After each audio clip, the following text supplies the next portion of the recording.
Dear viewers, এবার আমি আপনাদেরকে দেখাবো ফটোশপের টুলবার নিয়ে। আমি প্রথম দিন আলোচনা করব, যেহেতু বিগিনিং থেকে আমি শুরু করতেছি। আর আমার এই ভিডিওগুলো আপনারা দেখলে অবশ্যই আপনাদের অন্য কোথাও ছুটোছুটি বা টাকা খরচ করার কোনো প্রয়োজন হবে না।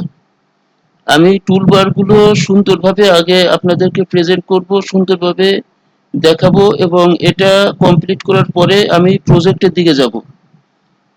So let's go.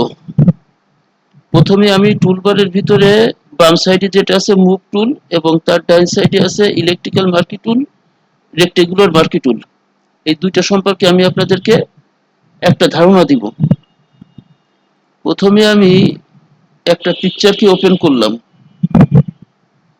একটা পিকচারকে আমি ওপেন করে সেখানে মুভ টুলের কাজ কি এবং রেক্টেঙ্গুলার মার্কি টুল, ইলেকট্রিক্যাল মার্কি টুলের কাজ কি সেটা আমি আপনাদেরকে দেখাবো। আপনারা ভালো করে দেখুন এবং বোঝার চেষ্টা করুন। সেটা হলো মুভ টুলের সাহায্যে কোনো কিছুকে মুভ করে টেনে আনা। যেমন এই ছবিটাকে আমি মুভ করে আমার এই নতুন যে হার্ডবোর্ডটা নিয়েছি, আমি নতুন যে পেজটা নিয়েছি তার উপর আমি মুভ করে টেনে নিয়ে আসলাম। এটা হচ্ছে মুভ টুলের কাজ। মুভ টুলের কাজ একমাত্র এটাই। আবারও বলছি, দেখেন যে আমি আরো একটা ছবিকে নিলাম, আরো একটা আমি ইমেজকে নিলাম, নিয়ে সেটাকে আমি টেনে মুভ টুল দিয়ে টেনে আমি নতুন যে পেজটা নিয়েছিলাম, নতুন পেজ নিতে হয় কন্ট্রোল এল অথবা ফাইল থেকে নিউ। সো আমি মুভ টুলের সাহায্যে এটাকে আমি টেনে নিয়ে আসলাম। এটা হলো মুভ টুলের কাজ। এটা হলো মুভ টুলের কাজ। মুভ টুলের সাহায্যে কোনো ফটো বা ইমেজকে মুভ করে বা টেনে অন্য কোথাও স্থানান্তর করে সেটার উপর কাজ করতে হয়, ফটো রিটাচিং বা এডিট করতে হয়। এটাই মুভ টুলের কাজ। আচ্ছা, এবার আমরা আপনাদেরকে দেখাবো, জুমটাকে একটু বড় করে নিলাম। এবার আমি আপনাদেরকে দেখাবো ডান সাইডের যে টুলবার আছে রেক্টেঙ্গুলার মার্কি টুল। রেক্টেঙ্গুলার মার্কি টুলের কাজ কি? এটা দিয়ে নির্দিষ্ট একটা অংশকে সিলেক্ট করে সেটাকে কপি পেস্ট করে অন্য কোথাও স্থানান্তর করা। যেমন আমি এই ছবিটার নির্দিষ্ট একটা অংশকে কাটবো। এই ছবিটার আমি এই অংশটুকুকে আমি কাটবো।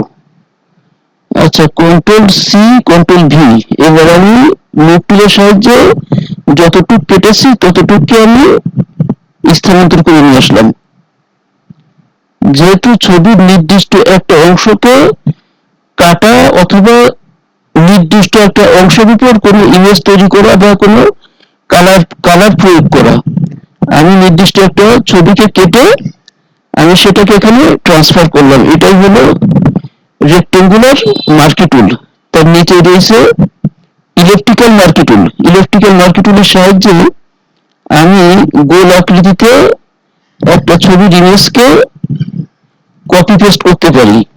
যেমন আমি এইটুকু সিলেক্ট করলাম, কন্ট্রোল সি তে কপি, কন্ট্রোল ভি তে পেস্ট, তারপর মুভ টুলের সাহায্যে আমি এটাকে টেনে নিয়ে আসছি।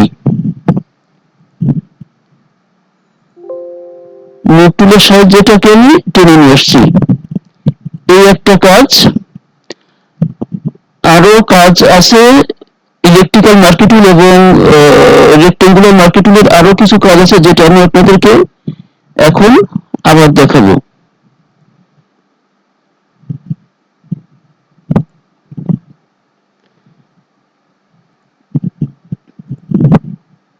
আমি আবার একটা পেজ ক্রিয়েট করতেছি, আর একটা পেজ আমি নিচ্ছি। এবার এখান থেকে আমি সবসময়ের জন্য পিক্সেলকে ইঞ্চিতে কনভার্ট করব, এবং এখানে আমি 8.5 ইন্টু 11 ইঞ্চি নিব। আমি 8.5 ইন্টু 11 ইঞ্চি আমি নিব। That is A4 size. আর রেজলিউশন রাখবো 300, কালার নিব 8 জিবি, আর ব্যাকগ্রাউন্ড কন্টেন্টস হবে হোয়াইট। ক্রিয়েট আমি ক্লিক করলাম। এবার আমার সাদা যে পেজটা আসলো, এখানে দেখেন কি করা যায়। রেক্টেঙ্গুলার মার্কি টুলের সাহায্যে আমি রেক্টেঙ্গুলার মার্কি টুলটা নিলাম। আমি এর সাহায্যে ব্যাকগ্রাউন্ডের উপরেও কাজ করতে পারবো, লেয়ার নিয়েও কাজ করতে পারবো। এখন আমি এই যে নির্দিষ্ট অংশটুকুকে নিলাম, এখানে আমি কালার প্রয়োগ করব। আমি কন্ট্রোল ব্যাক স্পেস দিলে ব্যাকগ্রাউন্ড কালার আসবে, আর অল্টার ব্যাক স্পেস দিলে ফোরগ্রাউন্ড কালার আসবে। তারপরে কন্ট্রোল ডি চেপে এটাকে আমি ডিসিলেক্ট করে দিলাম। এটা হচ্ছে আমি ব্যাকগ্রাউন্ডের উপর কাজ করলাম। সো ব্যাকগ্রাউন্ডের উপর কাজ করলে এটা আর মুভ করানো যায় না। যদি আমি কোনো কিছুকে মুভ করাতে চাই তাহলে অবশ্যই আমাকে লেয়ার নিয়ে কাজ করতে হবে। এটা যেহেতু আমি ব্যাকগ্রাউন্ডের উপর কাজ করেছি এই জন্য এটা আর মুভ হবে না। তাহলে এটা হলো রেক্টেঙ্গুলার মার্কি টুল। এরপর আমি চলে যাব ইলেকট্রিক্যাল মার্কি টুল। এটা আমি ব্যাকগ্রাউন্ডের উপর কাজ করতেছি। এখানে কন্ট্রোল ব্যাক স্পেস দিলে ব্যাকগ্রাউন্ড কালার, আবার যদি অল্টার ব্যাক স্পেস দিই তাহলে ফোরগ্রাউন্ড কালার। কন্ট্রোল ডি দিয়ে ডিসিলেক্ট করে দিলাম। এই পুরো কাজটা আমি করেছি ব্যাকগ্রাউন্ডের উপর। মূলত ব্যাকগ্রাউন্ডের উপর কোনো কাজ না করে লেয়ার ওয়াইজ কাজ করাটাই সবচেয়ে বেটার।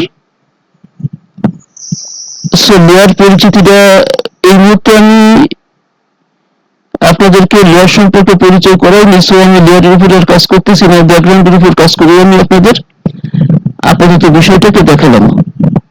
সো ফার্স্ট ক্লাস বা প্রথম ক্লাসে আমি দুইটা টুলবারের উপরে কাজ করলাম।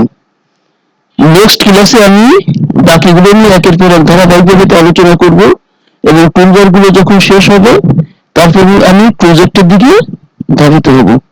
আশা করি আপনারা বুঝতে পারছেন। সো প্রথম ক্লাসটা একটু করে নিলাম, এই পর্যন্তই থাকলো।